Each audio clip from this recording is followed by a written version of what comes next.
비명을 질러보신 적 있으십니까? 언제 비명을 지르십니까? 언제 지르세요? 네. 몸이 아플 때 비명을 지르지 않으세요? 몸이 너무 아플 때. 네. 자, 외마디 비명, 악소리와 함께 몸이 너무 아플 때 비명을 지릅니다. 또 우리가 비명을 지를 때가 있습니다. 언제일까요? 마음이 아플 때. 마음이 아플 때.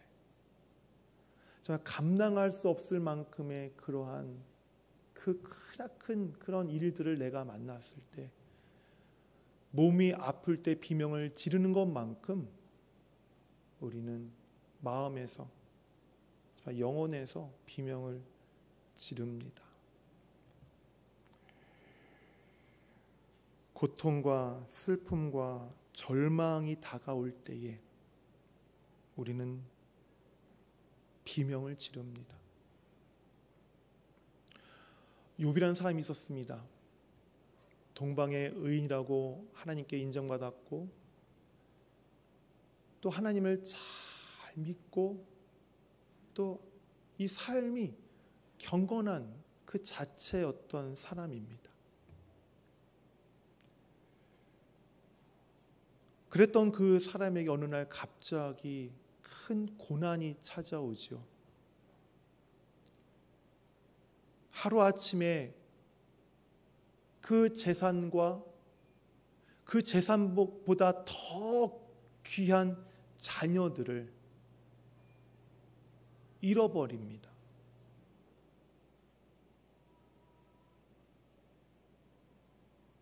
자신의 위로가 되어주고 자기를 공감해줘야 될 그런 아내와 친구들은 자신을 정죄하고 이해하지 못하는 그런 남이 되어버립니다.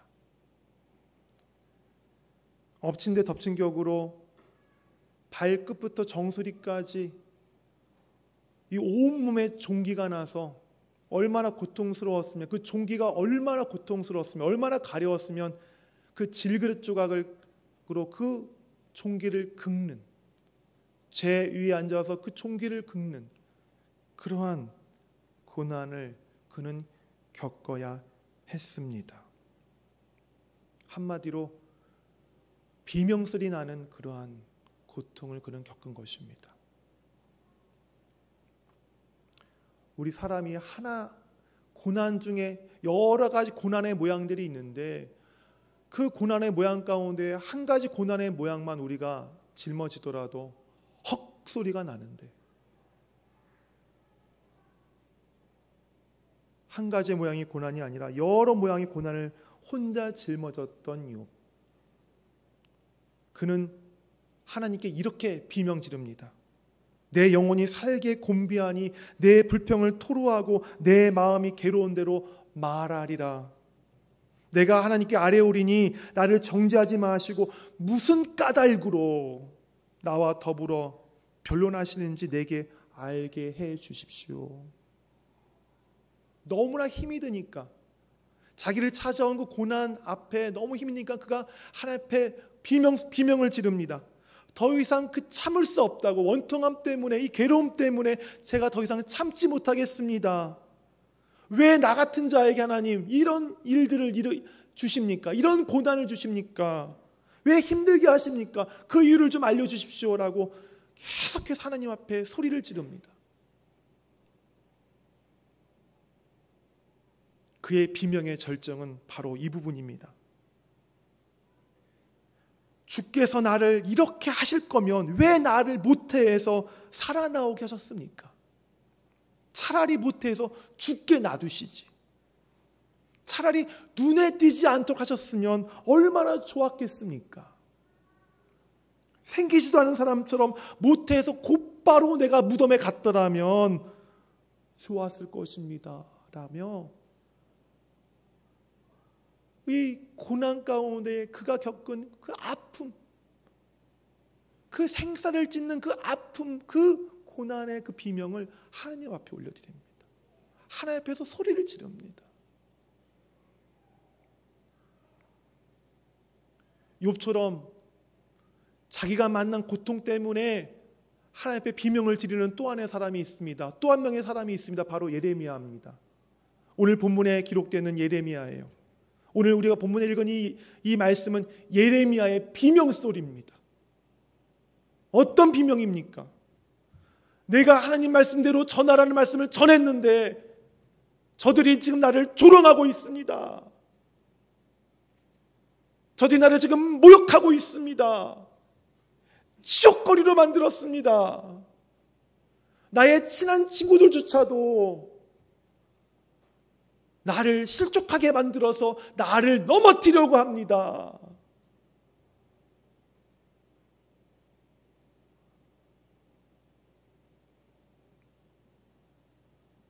욥 역시, 예레미야 역시도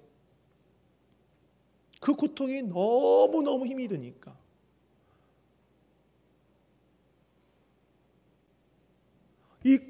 자기가 만난 고난 가운데 정말 그 고통 가운데서도 어떻게든 하나님 붙잡아 보려고, 어떻게든 믿음 붙잡고 다시 일어나 보려고 하나님께 기도도 해보고 찬양도 해보고 자기의 믿음의 고백도 해봤지만 또다시 그 고난 앞에서 마음이 무너지니까 더 크게 하나님께 비명 지릅니다. 내 생일이 저주를 받았더라면, 내가 어머니 뱃속에서 낳던 그날 복이 없었더라면, 나의 아버지에게 내가 태어났다고 소식을 전한 사람이 저주를 받았더라면,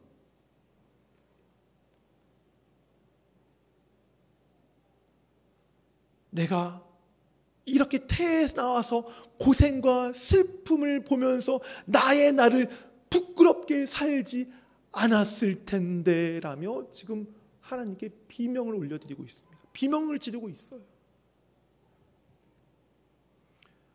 이런 비명을 하나님께 드려본 적 있으십니까? 하나님 앞에 이런 비명으로 하나님 앞에 소리 질러 본 적 있으세요?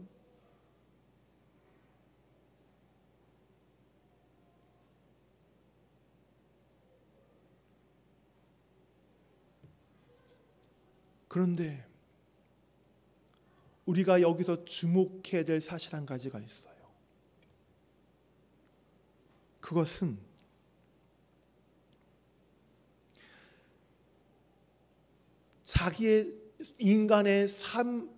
인간이 자기의 삶 가운데서 만난 그 고통의 무게를 이기지 못하고 하나님께 지르는 그 비명 소리가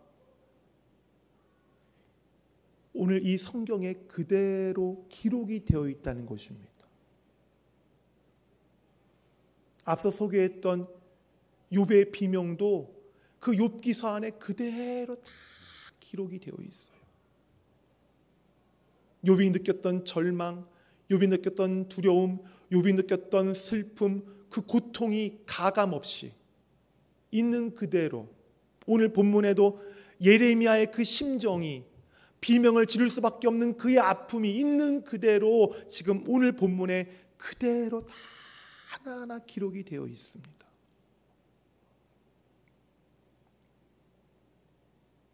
성경은 하나님의 뜻과 계시와 하나님의 마음이 기록되어 있는 거룩한 책입니다.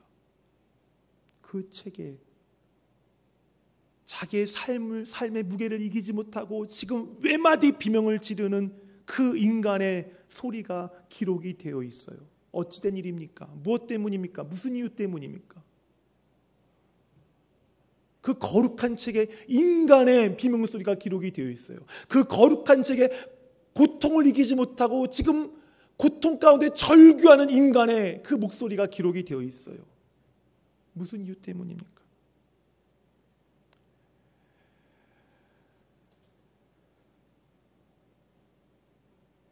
그것은 사람이 하나님 앞에 기쁨으로 찬양과 감사를 드릴 때에도 물론이지만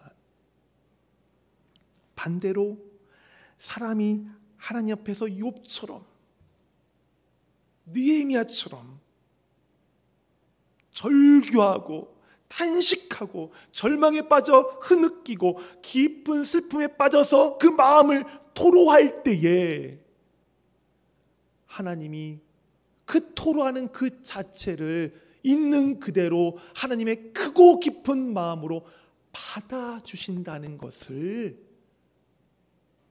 있는 그대로 그 마음 가슴으로 받아주심을 우리에게 보여주시기 위함입니다. 오늘 말씀 18절을 보세요. 예레미야가 어찌하여 내가 태에서 나와서 고생과 슬픔을 보며 나의 날을 부끄러움으로 보내는고. 그 이후에 하나님께서 아무 말씀도 하지 않으세요.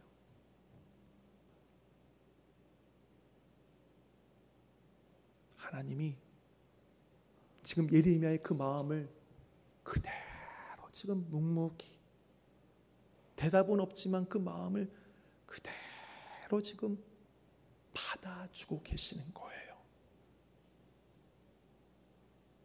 마치 자식이 부모 앞에서 힘들어요. 나 아파요. 두려워요. 심지어는 너무 아파서 말 한마디조차 하지 못하고 신음소리를 낼지라도 부모가 그 자식의 그 소리를, 그 아프다고 하는 그 소리를 부모가 귀로 듣는 것이 아니라 가슴으로 듣는 것처럼 우리 하나님께서 욥의 비명을, 예레미야의 비명을 가슴으로 듣고 계시는 겁니다.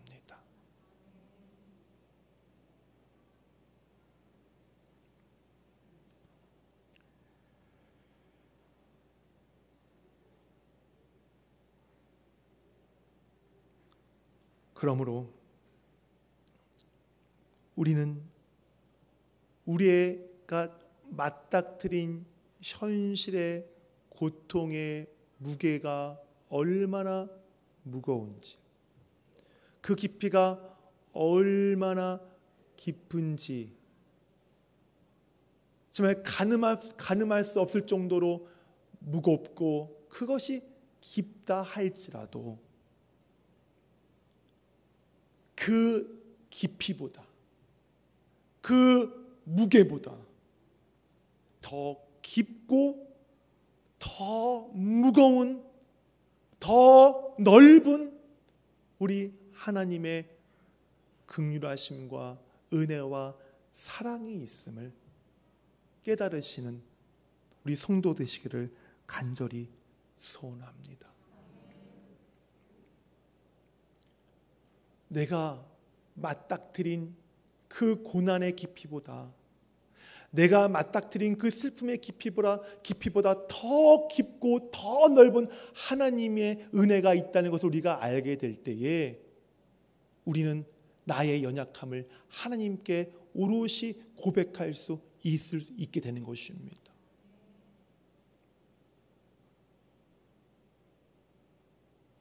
나의 연약함을, 나의 약함을 인정하고 하나님 앞에 선다는 것, 그것은 바로 하나님 앞에서 마음이 가난해지는 거예요. 마음이 가난할 때에 바로 하나님 앞에 내가 설 수 있는 것이고, 하나님께 나의 연약함을 가지고 그분을 기댈 수 있는 것입니다. 삶의 깊이와 삶의 그 무게의, 그 고통의 깊이와 그 무게 때문에 나의 연약함을 고백하고 하나님께 기대는 모습, 마치 저는 이 모습을 신문지를 벽에 붙이는 모습이라고 저는 비유하고 싶어요. 신문지 한 장을 꺼내서 공중에 대고 한번 들고 상대방에게 한번 그것을 찢어보라고 하십시오. 손가락으로 찌르면 신문지 찢어집니다. 어린아이가 손가락으로 찔러도 그 신문지가 찢어져요. 구멍이 쉽게 납니다. 하지만 이 신문지를 벽에 붙여보십시오. 단단한 콘크리트 벽에 한번 붙여보십시오. 어느 누구도 그 신문지를 구멍을 낼 수 없어요. 찢을 수 없어요. 망치로도 뚫지 못해요. 못으로도 뚫지 못해요. 바로 이처럼 신문지 바로 우리예요. 신문지 같은 존재가 바로 우리예요. 우리가 신문지 같은 존재여서 하나님 기대고 서지 않으면 그 삶의 깊이, 그 고난의 깊이 때문에, 그 슬픔의 깊이 때문에 우리는 너무 쉽게 찢어지고 너무 쉽게 마음에 상처가 생길 수밖에 없어요. 하지만 그런 우리 연약한 우리들이 주께 딱 의지하고 붙어 있을 때에, 주께 우리가 딱 그분께 우리가 함께 할 때에, 그분께서 우리 안에서부터 우리를 강하도록, 우리를 강하게 그분이 만들어가 주십니다. 2015년에 우리나라에서 반도체를 생산해내는 어떤 유명한 회사에서 기업 광고를 한 적이 있어요.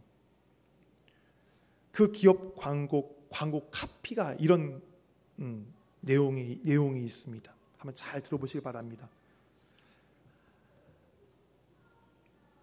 안에서 답을 찾았는데 밖에서 문제를 못 풀 리 없고, 안이 단단하다면 밖이 흔들릴 리 없고, 안이 새로워졌는데 밖이 그대로일 리 없다. 세상의 모든 새로움은 안에서부터 시작된다. 안에서 밖을 만들다 라는 것이 그 당시에 이 반도체 회사의 기업 광고예요.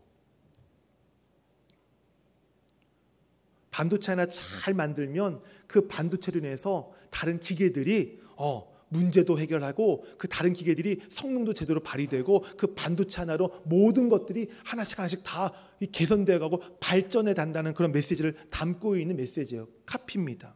마찬가지로 신문지와 같은 연약한 우리 안에서 죽어라 답을 찾아도 찾을 수가 없어요. 내 자신이 흔들리지 않겠다고 마음을 아무리 다져 먹어도 그 마음이 흔들릴 수밖에 없어요. 오늘 본문에 예레미야가 하나님께로부터 권유를 받고 그 소명 가운데 부르심을 받고, 그가 조롱거리가 되고, 그가 사람들의 치욕거리가 되고 모욕거리가 되고, 정말 자기 친구들이 자기를 어떻게든 쓰러뜨리려고 하는 가운데서도 그가 주의 말씀을 전하지 않으면 너무 답답하니까, 불붙는 듯 답답하니까 주의 말씀을 전하겠다고 하는 그 자리에, 그거 전하겠다고 얘기하면서 그가 어떻게 합니까? 기도하지 않습니까? 주님은 두려운 용사 같으셔서 나를 붙잡아 주실 수 있습니다. 저들이 정말 저들을 내가 겪는 그러한 그 상황 가운데로, 그러한 자리 가운데로 저들을 주께서 갚으실 줄 믿습니다 라며 기도하고 찬양하며 믿음의 고백을 해 나갑니다. 그렇게 나갔던 이 예레미야가 이 14절에서 다시 마음이 무너져요. 이게 바로 저와 여러분들이에요. 문제가 찾아왔을 때에 저 문제가 왜 내게 찾아왔지? 저를 어떻게 해결하지? 잠시 고민하고 갈등하다가 기도해야지, 찬양해야지, 믿음의 선포를 해야지, 그러면서 나의 그 감정이 다시 상승 곡선을 탑니다. 하지만 곧 이내 그 찾아온 갈등과 슬픔과 아픔을 통해서 또 다른 크기의, 전혀 다른 크기의 그 무게들을 내가 보게 되면 또다시 마음이 무너져 버려요. 이것이 우리의 감정 곡선이에요. 위에서 아래로, 아래에서 위로 올라가는 이 감정 곡선을 우리가 얼마나 자주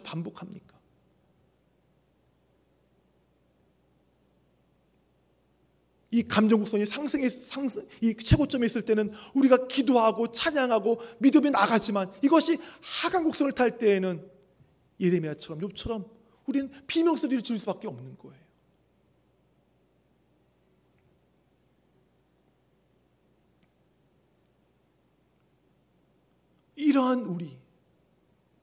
이러한 우리 안에 바로 하나님께서 내가 당한 슬픔보다, 내가 겪는 그 고통의 깊이보다, 내가 짊어진 삶의 무게보다 더 깊고 더 넓고 더 많은 하나님의 은혜로 우리를 채워주실 때에, 우리를 충만케 하실 때에, 비록 우리는 신문지 같은 연약한 존재들이지만 그 안에서 우리는 답을 찾을 수 있고, 그 안에서 우리는 흔들리지 않을 수 있고, 그 안에서 우리는 변화되어져 갈 수 있는 것입니다.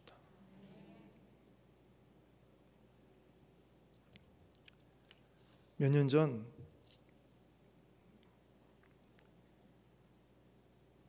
상담센터에서 집단 상담을 받은 적이 있습니다. 한 열 몇 분의 그 분들과, 거기에는 뭐 저처럼 교육 목회자도 있고 또 어떤 가정주부도 계시고 여러 다양한 이 일들을 아시는 분들이 모여서 집단 상담을 하는 곳에 참여했던 적이 있어요. 제가 끊어내지 못하는 고리들, 뭐 때문에 이토록 삶 가운데에 이 무게를 느끼고 있는가, 뭐 때문에 내 스스로를 자유롭게 하지 못하고 계속 나를 올가매고 있는가, 구속하고 있는가, 나를 짓누르고 있는가, 그런 문제들에 대해서 이 같이 모여 있는 분들과 같이 집단 상담을 받고, 이제 마지막 날 서로가 자기의 이야기들을, 이제 그 집단 상담을 통해서 받았던 그 유익함에 대해서, 또 회복된 것에 대해서 얘기를 나누는 가운데에 하나님이 저에게는 이 마태복음 11장 28절 30절의 말씀을 제게 생각나게 해주셨어요. 수고하고 무거운 짐진 자들아 다 내게로 오라. 내가 너희를 쉬게 하리라. 나는 마음이 온유하고 겸손하니 나의 멍에를 메고 내게 배우라. 그리하면 너의 마음이 쉼을 얻으리니 이는 내 멍에는 쉽고 내 짐은 가벼움이니라 하시니라. 아멘. 이 말씀을 생각나게 하셨는데, 이 말씀이 생각나는 순간 내가 왜 나의 삶의 무게들을 나 혼자 지고 있었지? 왜 나 혼자 짊어지고 이렇게 바보처럼 혼자 끙끙거리면서 지금까지 온 거지? 왜 나를 올가매고 있는 고리들을 끊어내지 못하고 그 고리를 마치 그 죄수에 달려있는 그 쇠사슬처럼 내가 질질 끌면서 왜 이때까지 온 것이지?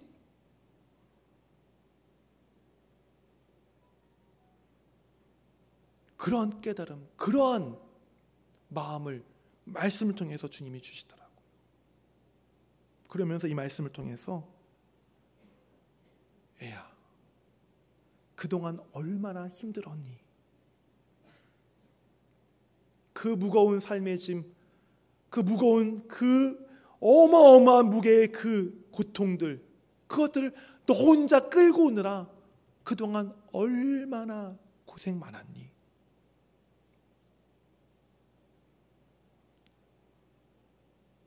주님이 이 말씀을 통해서 저에게 위로해 주시고 저에게 공감해 주시더라고요. 그러면서 주님이 그거 나에게 좀 맡겨라. 그거 너 혼자 짊어지지 말고 좀 나에게 좀 다 좀 맡겨라.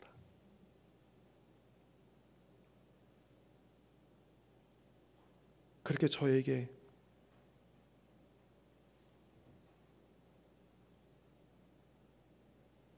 위로하시는 주님의 음성을 그날 저는 들었습니다. 우리가 이 세상에서 만나는 현실 속의 고통, 정말 말할 수 없을 만큼 아프고 힘듭니다. 현실 속에서 만나는 그 슬픔, 정말 형용할 수 없을 정도로 눈물이 나오지 않을 만큼, 너무 슬퍼 눈물이 나오지 않을 만큼 극도로 정말 너무나 비통합니다. 하지만 내게 어떤 깊이와 어떠한 슬픔의 고통이 있다 할지라도 이것보다 훨씬 더 깊고 넓은 하나님의 은혜가 있음을 기억하시기를 바랍니다.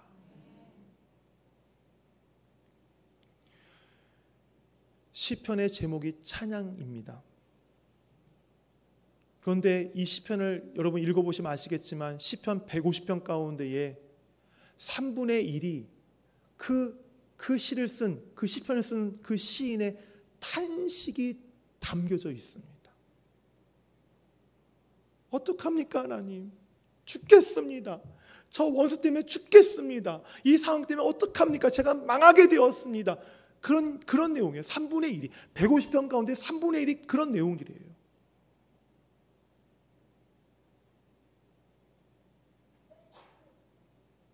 근데 그 시편의 제목이 찬양이에요. 찬양이에요. 이해가 가십니까? 왜 찬양인지. 그 이유는 그 시인들이 그 시 그 마다 그 장에서 자기의 삶과 고통과 이 세상에 겪는 여러 가지 괴로움에 대해서 탄식하지만 결국 마지막은 하나님을 향한 찬양으로 끝나기 때문입니다. 시인들은 보았던 것이에요. 정말 자기를 둘러싸고 있는 그 삶의 어려움들, 현실, 그것이 진짜 힘들고 진짜 두렵고 진짜 아프고 진짜 그것이 깊은 건 사실이지만 그것보다 월등하신 그 수준을 훨씬 넘어서는 넉넉한 충분한 하나님의 은혜가, 하나님의 구원의 손이, 하나님의 그 능력이, 사랑이, 자비가 있기에 비록 시작은 하나님 죽겠습니다라는 비명의 시작이었지만 마칠 때는 하나님 주님을 찬양합니다 라는 것으로 그 시인들이 자신들의 시를 마무리할 수 있던 것입니다.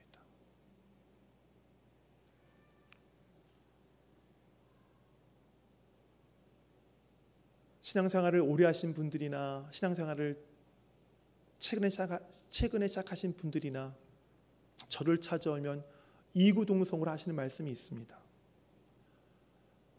예수님 믿기 전보다 예수님 믿고 나서 더 힘들어요.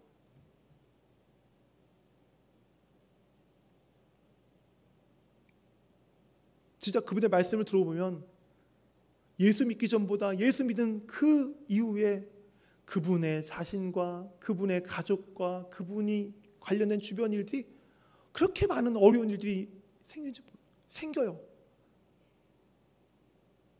그러니까 그런 얘기를 하시는 거예요. 하지만 비록 예수 믿는 그 길이 편안한 인생, 꽃길 같은 인생을 걷는 길은 아니지만 우리가 예수 믿는 것을 포기하지 않을 수 있는 이유는, 포기하지 말아야 되는 것은, 비록 어려움이 있을지라도 내가 예수 믿는 것을 더, 예수 믿는 그 믿음 가운데 더 나가야 되는 그 이유는 바로 어떤 깊이와 어떤 슬픔과 어떤 고통에 있을지라도 훨씬 더 깊은 하나님의 은혜가 나를 붙잡고 계시기 때문인 것입니다. 이 한 주 앞으로 여러분의 모든 인생길, 예수 쫓아가는 모든 인생길을 바로 나의 깊은 슬픔보다, 나의 깊은 고통보다, 나의 깊은 절망보다 더 깊은 하나님의 은혜가 있음을 기억하시고 승리하시고 확실히 나가시는 우리 성도의 삶이 되시길 바랍니다. 기도하시겠습니다.